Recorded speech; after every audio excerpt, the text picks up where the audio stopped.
Pemirsa, kita akan memasuki kabar Nampanambayan. Monitoring laporan evaluasi kinerja DPW PKB Kalimantan Selatan, wan sosialisasi peraturan partai dilaksanakan dari 7 hingga 8 November di Hotel Pesona Jalan Hasan Basri, Banjarmasin Utara. Kegiatan yang dibuka Wakil Sekretaris Jenderal DPP PKB ini dihadiri anggota DPC Wan Praksi PKB se-Kabupaten Wan Kota di Kalimantan Selatan, tengah hari Sabtu 7 November 2020.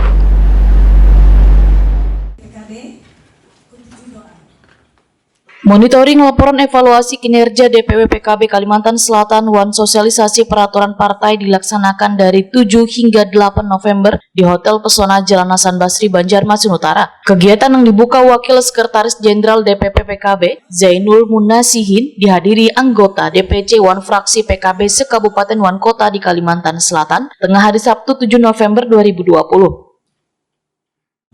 Evaluasi dan monitoring DPW Kalsel tidak dihadiri oleh Ketua DPW, apakah masih bisa dilanjutkan ataukah tidak, karena salah satu yang akan dievaluasi itu adalah Ketua DPW salah satunya. Wakil Sekretaris Jenderal DPP PKB Zainul Munasihin Waitakoni Prima TV memadahkan kegiatan proses monitoring evaluasi kinerja ini rutin dilaksanakan secara periodik untuk mengetahui kinerja DPW PKB Kalimantan Selatan dalam menata struktur. Kegiatan ini, ujar Zainul Munasihin, untuk kebaikan PKB Kalimantan Selatan agar pada pemilihan legislatif tahun 2024 mendatang akan ada penambahan kursi baik di DPR RI hingga DPRD Kabupaten Wan Kota di Kalimantan Selatan, karena potensi untuk meningkatkan jumlah kursi itu sangat besar di Kalimantan Selatan. Menurut catatan, ujar Zainul Munasihin, perolehan kursi di DPRD Kalimantan Selatan berkurang, namun di DPRD Kabupaten Wan Kota bertambah. Zainul Munasihin menambahkan DPP PKB sangat mendukung bila kadernya mengikuti kontestasi di Pilkada, nangkaya Ketua DPW PKB Kalimantan Selatan nang mencalon jadi bupati di Kabupaten Tanah Bumbu.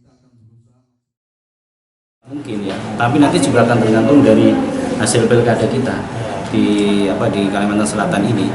Kan ada beberapa kader kita yang maju, salah satunya Pak Ketua DPW.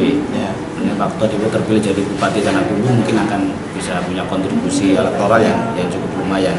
Juga di beberapa tempat ya, kita juga punya pasangan-pasangan calon bupati yang insya Allah potensi untuk menangnya juga sangat kuat gitu.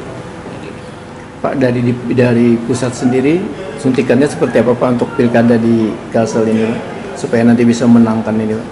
Yang pasti DPP PKB memberikan perhatian khusus kepada pilkada-pilkada yang di situ ada kader kita.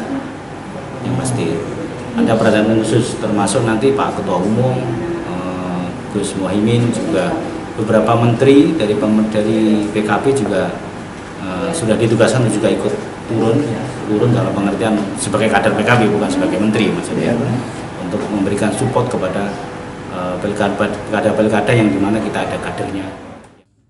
Sementara itu, Sekretaris DPW PKB Kalimantan Selatan, Hormansah, yakin bila Ketua PKB Kalimantan Selatan, Zairullah Azhar, terpilih menjadi Bupati Tanah Bumbu, sehingga kedepannya PKB semakin didekati tokoh pengusahawan lainnya. Begitu juga dengan kenaikan jumlah kursi di legislatif. Anggota DPRD Kalimantan Selatan ini pun menegaskan bila struktur partai sangatlah kuat dari ranting sampai kecamatan. Punya target yang sesuai saya sampaikan tadi, bahwa kedepannya kan kita akan bisa meraih maksimal ya, atau minimal 10 ya, 10 di provinsi dan di kabupaten kota kita lebih bagus lagi ya, harapan kita lebih naik lagi sana. Alasannya itu pertama, kita kan punya kader, punya ketua DPW yang tentu saja siapa yang nggak kenal sama Pak Zairullah. Mungkin beliau kali ini kan sudah mencalonkan diri menjadi bupati di Tanah Bumbu. Nah, kami punya keyakinan dengan beliau nanti menjadi bupati Tanah Bumbu, ya semakin PKB kan semakin didekati oleh tokoh-tokoh yang mungkin yang bergabung dengan PKB, baik tokoh, baik pengusaha, baik dan sebagainya. Misalnya banyak yang mau dengan gabung dengan PKB.